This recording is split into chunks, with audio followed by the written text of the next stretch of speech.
Nossa experiência na China começou na Grande Muralha, onde o antigo e o moderno se encontram.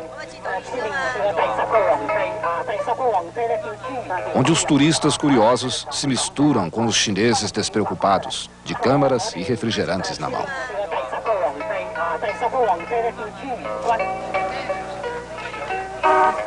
Na cidade, a imagem da nova China é ainda mais marcante, porque nos últimos meses, os anúncios das multinacionais acabaram conquistando mais um território proibido.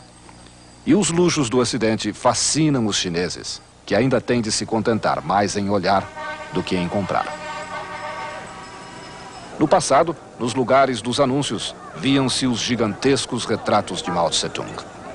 Hoje, este retrato de Mao, no portão da cidade proibida no centro de Pequim, é a única lembrança pública de um passado recente que não pode ser esquecido, mas que não precisa ser lembrado. A Revolução Cultural, um período de caos e violência que fechou as escolas e mudou as metas da educação. O expurgo dos intelectuais, as manifestações de rua e nos campos universitários. Grupos da Guarda Vermelha lutando entre si, mas sempre exaltando os ideais revolucionários de Mao Tse-tung. Resultado, a geração perdida da China, que no período de 1966 a 1976 foi reprimida pelo Bando dos Quatro, liderado pela mulher de Mao, Chiang Xing. A Universidade Fudan, em Xangai, foi um dos centros da repressão aos intelectuais. Hoje, as vítimas do expurgo estão de volta como diretores e professores. O professor Yu Xiaohao, que perdeu tudo durante a Revolução Cultural, é hoje catedrático de matemática da Universidade de Xangai. A doutora Xie Si-te, outra vítima, é agora a vice-reitora da mesma universidade. O professor Shang Xinhong retornou agora à cadeira de demografia, mas afirma que jamais esquecerá este período negro de repressão. Nós sabemos que o senhor foi perseguido durante a Revolução Cultural. Que tipo de perseguição foi esta? Yes. As every intellectual in China, Eu não fui a única vítima. Todos os intelectuais foram perseguidos durante esse período que chamam de Revolução Cultural. Mas eu passei realmente um período difícil, porque fiquei desempregado durante vários anos. Esta semana, em Pequim, os chineses estão, de uma vez por todas, lavando a roupa suja da era de Mao, com o julgamento do chamado Bando dos Quatro. São acusados de crime de traição Chiang Xing, viúva de Mao Tse-tung; Shang Chunxiao, teorista político e vice-premier na época; Wang Huang-wen, um trabalhador que chegou ao poder; e Yao Wanyan, jornalista cujos artigos deflagraram a Revolução Cultural. E ninguém tem dúvida do resultado deste julgamento. A condenação do bando representa o estabelecimento definitivo de Mao apenas como mito e o controle firme do poder pelos arquitetos da modernização. Deng Xiaoping, vice-premier e homem forte da China, e de Hua Guofeng, presidente do Partido Comunista e sucessor escolhido por Mao. Sabendo que o julgamento de Chiang Xing acabaria com a desculpa perfeita de responsabilizar o Bando dos Quatro por tudo de errado que aconteceu na China nos últimos anos, Deng e Hua começaram a preparar o país para a abertura política. Seguindo instruções dos dois líderes, a Assembleia Nacional do Povo, em sua última reunião, aprovou uma série de reformas que representam uma verdadeira revolução na China. Foi autorizada a criação de empresas particulares com venda de ações. Os agricultores podem vender e guardar o lucro de parte de sua produção. Criou-se o imposto de renda. As universidades não são mais privilégio dos apadrinhados do governo. E o povo já tem mais liberdade de dizer o que pensa.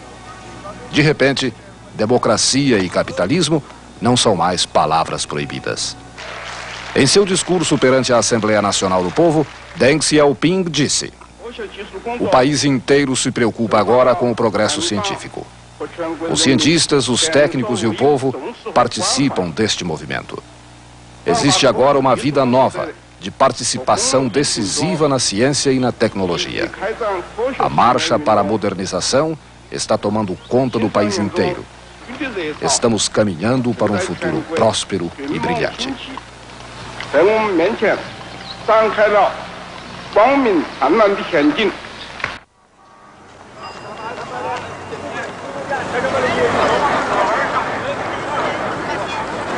Universidade de Pequim. Sonho de milhares de chineses que querem uma educação superior. De cada 20 jovens que prestam o vestibular, apenas um consegue entrar. Mas agora, por mérito acadêmico e não por proteção política. A abertura da China para o mundo tem uma barreira. O idioma chinês é extremamente difícil. Bom dia. Bom dia. Hoje nós vamos fazer uma aula de revisão da gramática. Estão todos de acordo? Sim. Sim. Portanto, agora eu vou escrever frases no quadro. No Instituto de Línguas da Universidade de Pequim, cerca de 60 jovens chineses estudam o Brasil e o português com o entusiasmo de quem está de malas prontas para uma viagem ao país dos seus sonhos. Mas eles todos sabem que sua oportunidade de conhecer o Brasil é mínima, quase nula. João, quantas orações temos nesta frase? Esta oração tem duas frases. Ao contrário, João. Esta frase tem duas orações. E não, duas orações tem esta frase. Sim, me enganei. Enganei. Ainda assim, eles passam 6 horas por dia lutando com as frases, com os objetos diretos e indiretos e com os sujeitos e predicados. Os nossos alunos aprenderam uma canção brasileira. Agora vão cantar para dar boas-vindas aos amigos brasileiros. Nesta rua tem bosque que se chama solidão. Dentro dele mora um anjo que roubou meu coração. Dentro dele mora um anjo que roubou meu coração. Sai no mana,永远说里，孤单的人们叫他在里头，在那里面住着一个美丽的姑娘，我一见她就神魂飘荡，在那里面住着一个。 Você já imaginou um discurso sobre educação feito por um vice-premier que 2 anos depois continua sendo o centro de todas as discussões? Isto é um exemplo das novas prioridades da China. Prioridades que começam aqui, com as crianças na sua primeira fase escolar. 500 milhões de chineses, ou seja, metade da população do país, tem menos de 25 anos de idade. E destes, 240 milhões são estudantes que frequentam desde o jardim da infância até a universidade.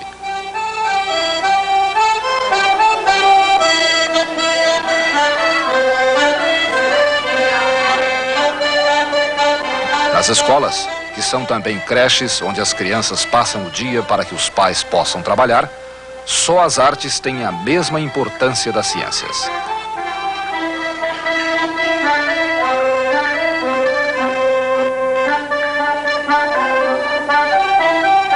É patriótico aprender, estudar, pensar em ser um técnico, um agrônomo, um professor. Mas será que esta euforia pelo ensino, pela ciência e pela tecnologia não representa uma ameaça a um país essencialmente agrícola, que tem de alimentar 1 bilhão de bocas todos os dias? E o êxodo rural? A maior parte da nossa população continua no campo. E muitos estudantes preferem a universidade rural. Isto mostra que não teremos problemas nesse sentido. Mas é claro que muitos jovens gostariam de vir para a cidade grande. Para os que não têm acesso às escolas e universidades, a TV educativa e o rádio representam a solução. Mas a TV ainda está começando na China. Com apenas 1 milhão de televisores, mas com uma média de 7 telespectadores por aparelho, a China atinge uma pequena parte de sua população com a TV educativa. Mas agora, com a reforma no campo, onde os lavradores podem vender sua produção, a TV é um dos bens de consumo mais procurados na China. Pelo rádio, em casa ou no carro, são transmitidas aulas sobre todos os assuntos.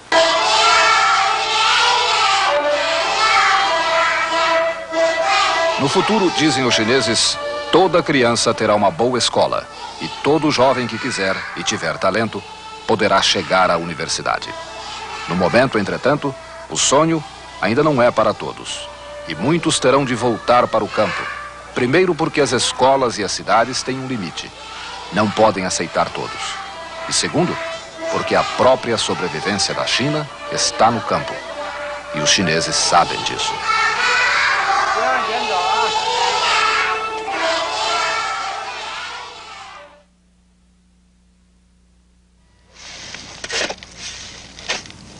Quem vive nas grandes cidades na China tem pelo menos a ilusão de que está perto do conforto. Mas o camponês, que representa 80% da população do país, vive em condições modestas. No passado, dizem os chineses, a vida do camponês era trágica. Hoje, já é apenas muito difícil. Quem procura sair do campo e ir para a cidade, corre sempre o risco de ser mandado de volta, a menos que esteja indo para uma escola fazer um curso qualquer. Durante as décadas de 60 e 70, o governo chinês transferiu da cidade para o campo cerca de 12 milhões de pessoas.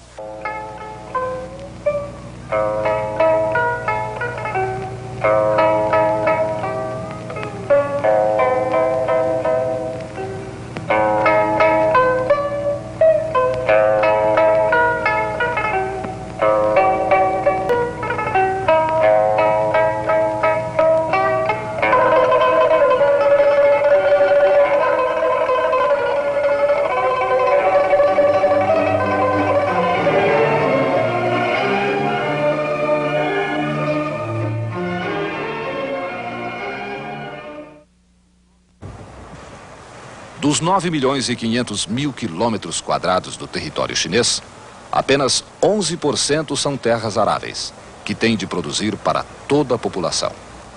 E a espinha dorsal da produção agrícola são as comunas.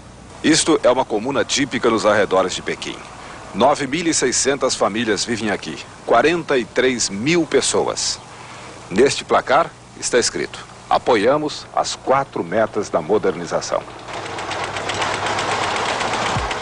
E é simples entender este apoio irrestrito, este compromisso total dos camponeses. Depois que a modernização mecanizou esta comuna chamada Shangshao, sua produção aumentou em 500%. Além de dar tempo ao camponês de ter sua própria horta e o direito de vender sua produção e usar o dinheiro como quiser. E para quem ganha um salário combinado, marido e mulher, de cerca de 3.500 cruzeiros por mês, qualquer dinheiro extra é luxo. Hoje, a comuna Shangshao produz com os seus 12 mil trabalhadores 8 toneladas de vegetais e 10 mil litros de leite por dia vendidos a Pequim. 2.000 toneladas de frutas por ano, 8 toneladas de peixe, 15 mil porcos e 60 mil patos por ano. Numa demonstração de como vive em harmonia com a natureza, o chinês da comuna usa como fertilizante o excremento humano, que é recolhido diariamente em todas as casas. A secagem dos cereais ainda é feita pelo sol, e o cavalo continua sendo uma ajuda indispensável.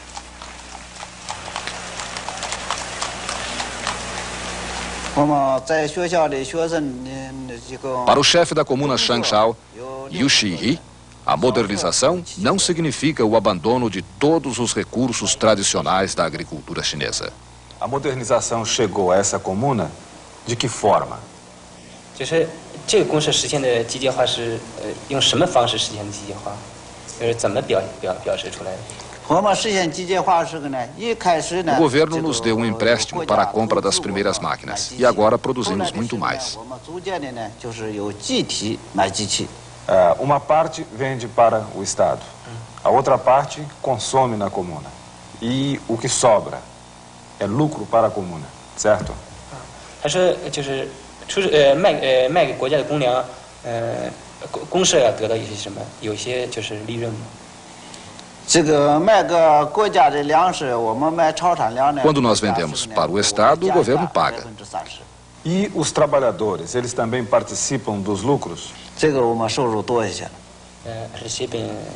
As receitas são altas em comparação com antes. Com antes, né? 而且我们的收入呢是逐步的提高的。 O nível da vida, ou as receitas, elevam-se gradualmente, passo a passo. Hoje, a comuna Changchao tem 200 tratores de mão, 60 tratores a óleo, 100 caminhões, 30 veículos utilitários e uma oficina mecânica.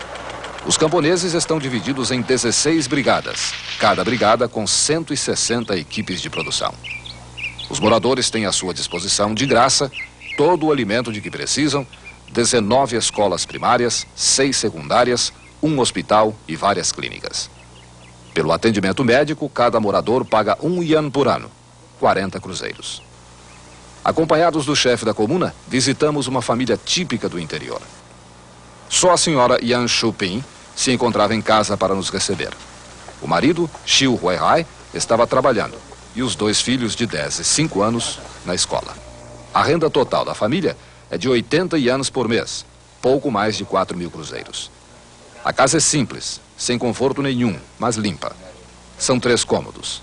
A sala serve também de quarto. A TV é a principal diversão da família.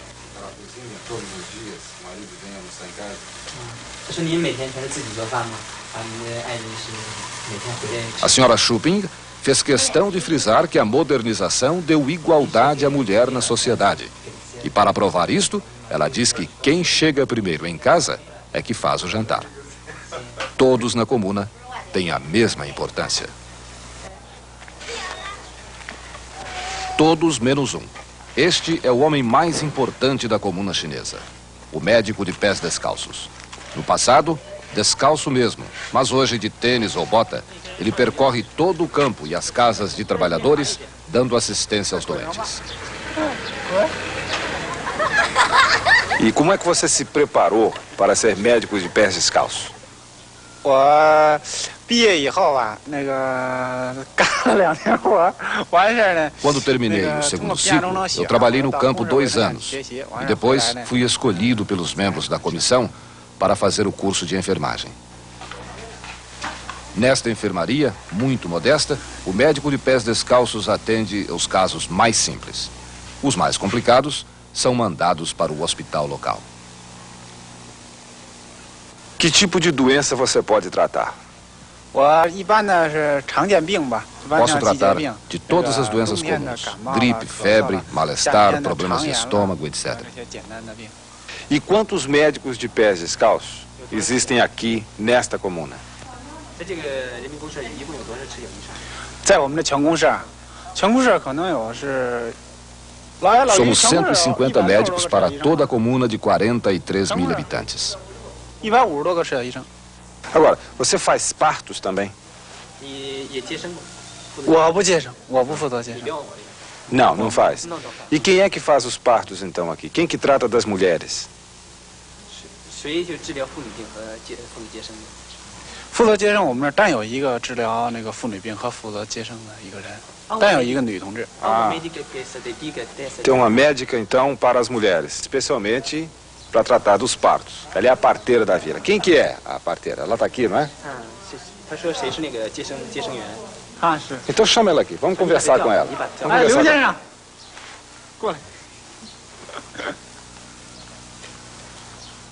Ela é a parteira, então, da vila, de um pedaço da vila, não é para todo mundo. A vila tem 43 mil habitantes, não é isso, da 他 aldeia? 是我们那儿接生。 Quantos partos ela faz por semana, mais ou menos, aqui na comuna? 他说你一天在公社，就是一个星期能接多少次？啊，现在我们这儿都讲计划，都那个计划 São 2 生育， por 一 mês, 般 mais 的 ou 一 menos. 年也就生10个。 O atendimento médico na comuna é de extrema importância. Só com o camponês bem de saúde, a produção agrícola será mantida. O camponês representa a massa.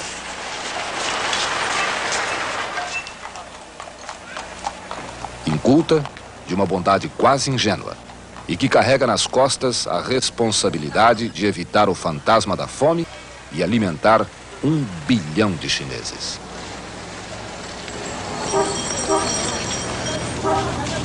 Ha ha!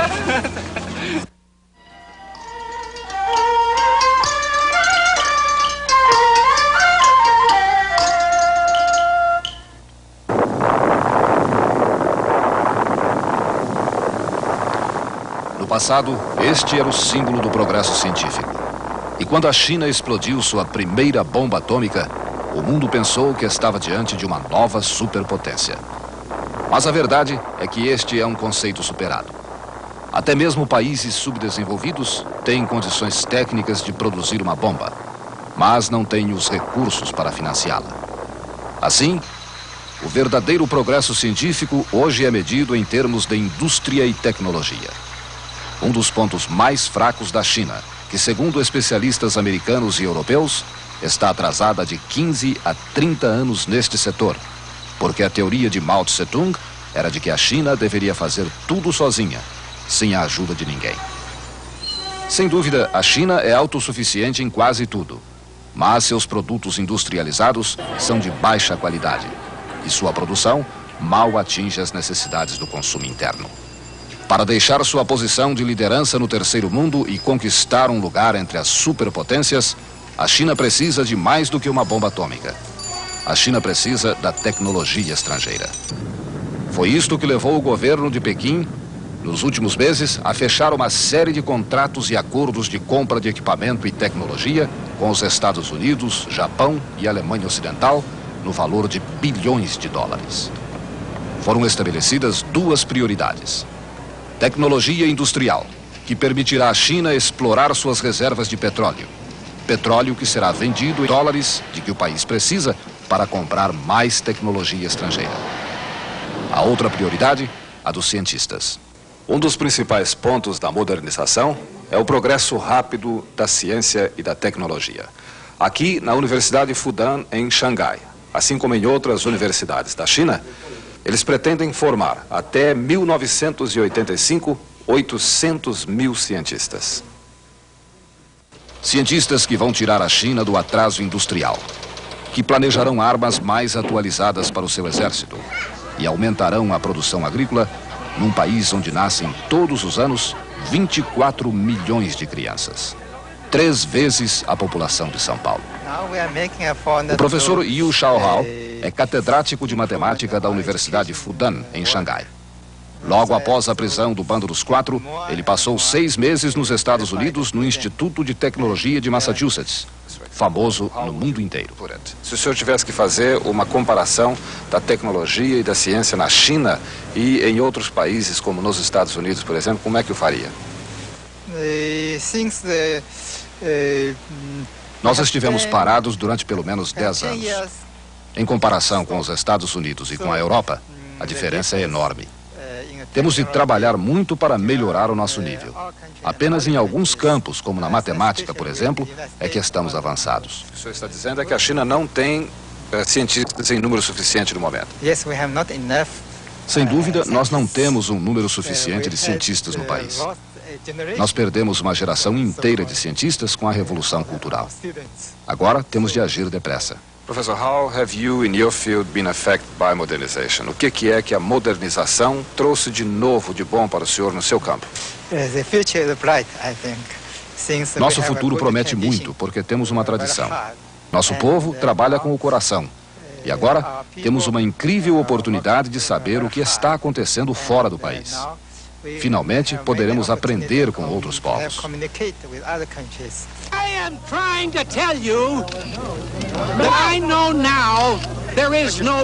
E quanto mais os chineses veem o que está acontecendo com outros países, mais eles se preocupam com a sua arrancada para o progresso.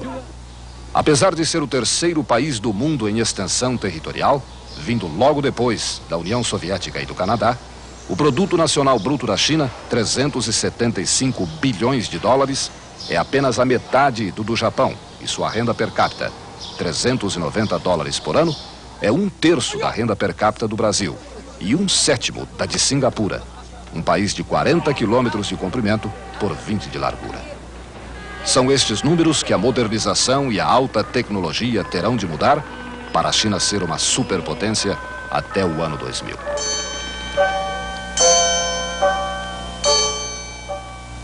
Os chineses sabem agora que o mundo não parou enquanto eles se isolaram durante quase 30 anos. Sua pressa em sair do passado pode ser vista com os acenos de boas-vindas do governo chinês ao capital estrangeiro, com a esperança de encontrar uma fórmula econômica perfeita entre o capitalismo e o socialismo. Assim, se tudo acontecer como os chineses estão planejando, 800 mil cientistas até 1985, indústrias modernas em 5 anos, petróleo jorrando e sendo vendido ao Ocidente e a agricultura toda mecanizada, eles conseguirão o que realmente têm como objetivo principal do plano de modernização: poderio militar.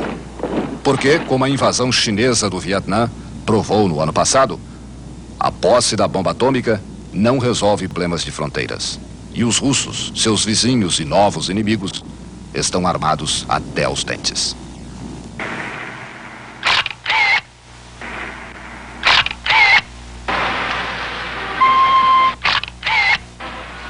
O Ocidente, por outro lado, vê a modernização da China de uma outra forma. A tecnologia moderna poderá transformar 1 bilhão de camponeses pobres em 1 bilhão de consumidores.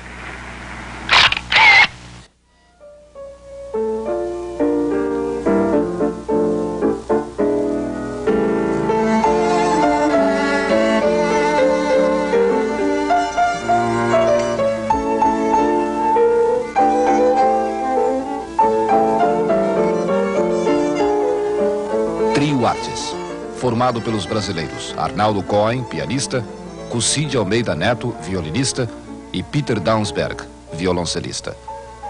Este concerto, filmado no Teatro Nacional de Pequim pela equipe da Rede Globo, foi a primeira apresentação em 20 anos de um conjunto musical latino-americano na China. Os chineses dizem do seu país o mesmo que os brasileiros dizem do Brasil: o país do futuro, a próxima superpotência, um país rico em recursos naturais que tem de explorar suas riquezas, um país que só precisa de mais tecnologia para vencer suas dificuldades de desenvolvimento, uma agricultura que poderia ser o celeiro do mundo. E a maneira como os chineses resolvem seus problemas certamente merece ser estudada pelos brasileiros. O principal meio de transporte na China é a bicicleta. Só em Pequim, por exemplo, existem 3 milhões de bicicletas contra apenas 120 mil carros.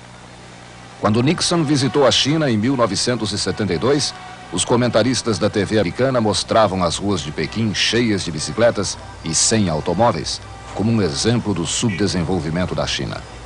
6 meses depois, as fábricas de bicicletas nos Estados Unidos batiam todos os recordes de vendas, e a bicicleta assumia um lugar de importância como forma de transporte entre os americanos. Na China, ter uma bicicleta é como ter um carro. Só que este veículo, considerado o mais perfeito até hoje inventado, não polui e representa um exercício físico diário que tantos precisam. Xangai. 5 horas da manhã no Cais do Porto. Homens, mulheres, crianças praticam o Tai Chi Chuan, uma combinação de exercício físico com concentração mental. O chinês considera o Tai Chi Chuan como seu café da manhã físico e espiritual. Não seria isto o remédio ideal para eliminar as tensões dos moradores das grandes cidades? Outro detalhe é a preocupação do chinês com o meio ambiente. No ano passado, 162 fábricas foram intimadas a acabar com sua poluição ou seriam fechadas pelo governo. A modernização não quer dizer liberdade de poluir o ar e os rios, especialmente nas pequenas cidades do interior. As comunas podem não ser a melhor solução para a agricultura, mas em apenas 11% dos 9 milhões e meio de quilômetros quadrados, elas conseguem produzir alimentos para 1 bilhão de chineses e ninguém passa fome. A China está mudando e vale a pena ver o que estão fazendo.